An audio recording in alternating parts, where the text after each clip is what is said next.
The podium was a joke. Literally, someone had taped a laminated sign to it that said departures. Squadron humor. They'd pulled it from the old terminal annex when the base consolidated, and it had been sitting in the operations hallway for 2 years collecting coffee ring stains. That morning, Duty Officer Harkin walked into the pre-deployment brief, set it in front of her, and said, "We've got a scheduling gap on ground support. You're our gate agent today." He said it to the room. Not to her, to the room. Like she was a prop. 22 people laughed. I was one of them. She was standing 2 rows back, in full flight kit, helmet bag over one shoulder. She looked at the podium. She looked at Harkin. She picked up the boarding pass clipboard he set beside it and said nothing. That's what I've thought about since. Not the landing. The clipboard. The way she took it without a word and stepped to the side of the room. Harkin kept talking, fuel windows, callow shelf approach, weather hold protocols. He didn't look at her again.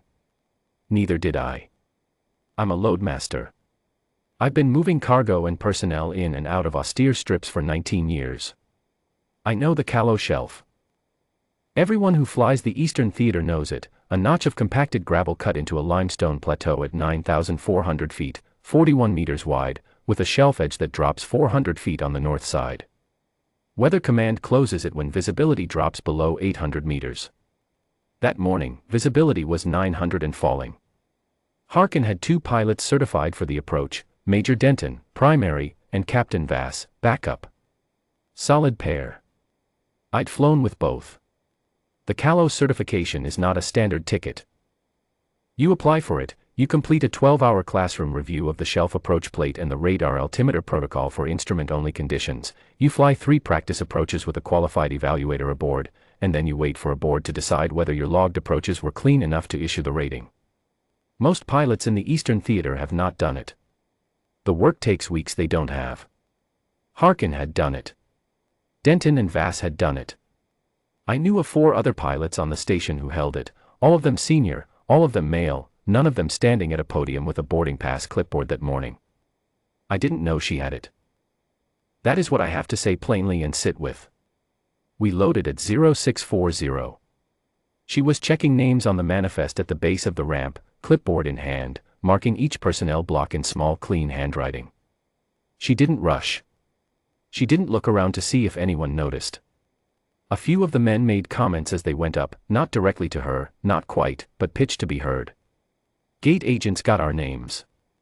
Hope she's got the snacks, too. She marked the blocks and moved to the next name. When the last man boarded, she handed the clipboard to Corporal Strake and walked to the back of the hold and buckled in across from me, helmet bag on her knees. I almost asked her something.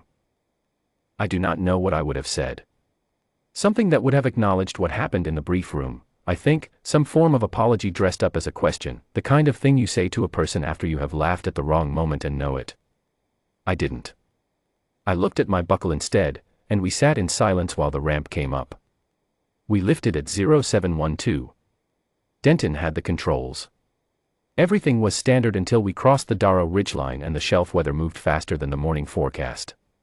Vass called it in at 0741, visibility dropping, callow weather command pushing a hold advisory.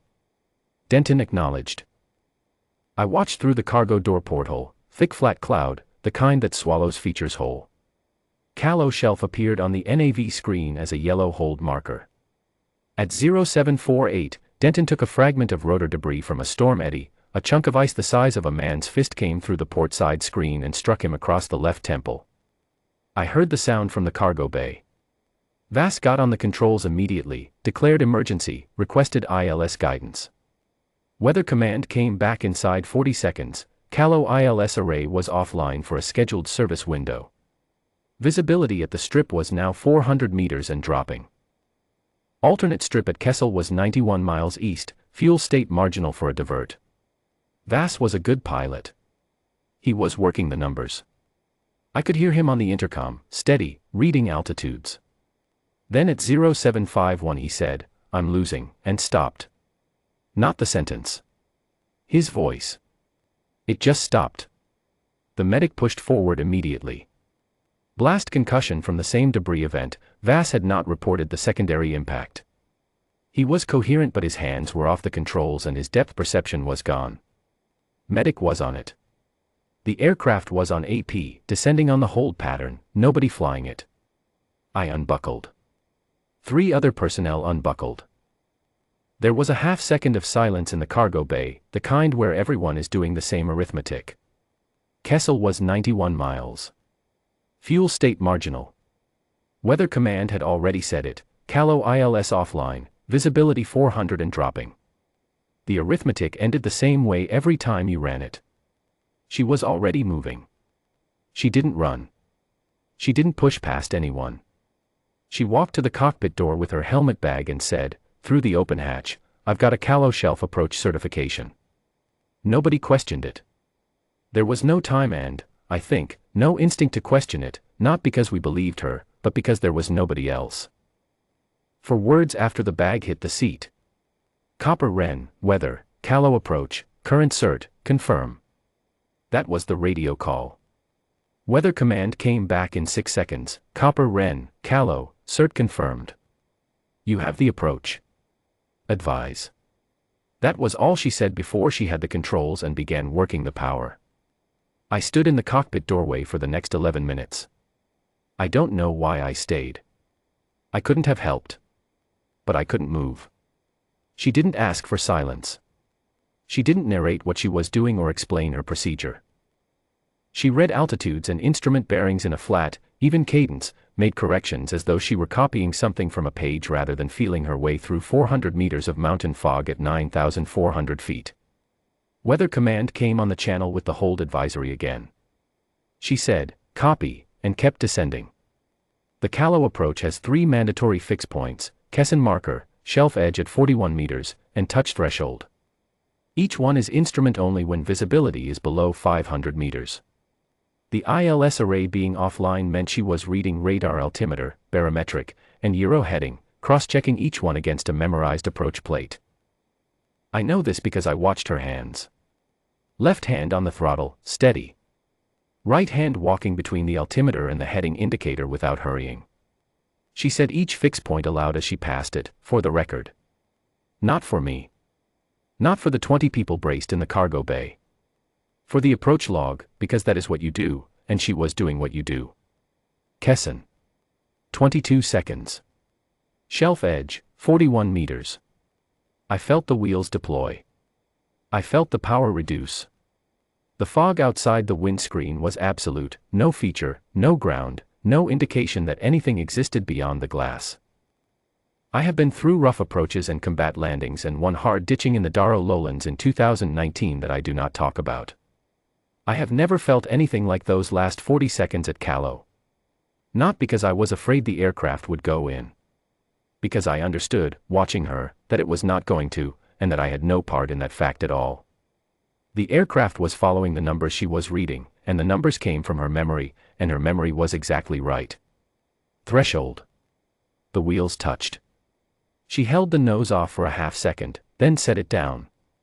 The brakes came up hard and even.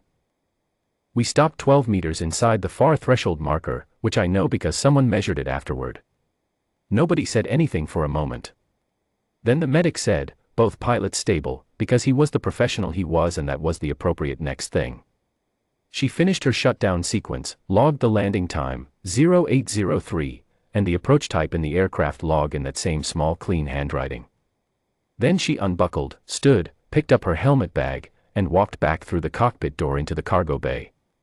20 people were standing in the hold looking at her. She nodded, said, "Medic has primary on the flight deck," and went to her seat and sat down. General Foss was at the strip. He commanded the Eastern Theater and happened to be rotating through Calo for a logistics review that morning. He'd heard the emergency call on the operations net and was standing on the gravel with his aide when the ramp dropped. He didn't know what had happened inside the aircraft.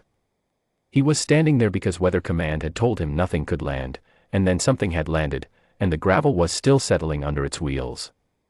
His aide showed him the aircraft log on a tablet, Copper Wren, the approach certification, the time stamps. The aide had pulled the classified personnel jacket too, because that is what an aide does when something like this happens, he runs the name. I watched Foss read both. He read the approach log first, then the jacket. He read the jacket twice. It took him perhaps 45 seconds. Then he handed the tablet back, walked to the base of the ramp, and stopped. She came down the ramp last, helmet bag over her shoulder, the same way she'd boarded at 0640. The general came to attention and rendered a formal salute. The aide, behind him, came to attention without being told. Every man who had come off the ramp in the last 3 minutes, 19 of them, stopped where he was and stood without command. I was the last one off and I stopped too. She returned the salute, clean and exact, and walked past him to the operations tent without stopping. I have thought about what to carry from that morning and I keep returning to the same thing, not the approach, and not the salute. The clipboard. The way she took it from Harkin without a word and stepped to the side of the room. She already knew what she was. She didn't need us to know it too, not yet. She just picked up the work and waited.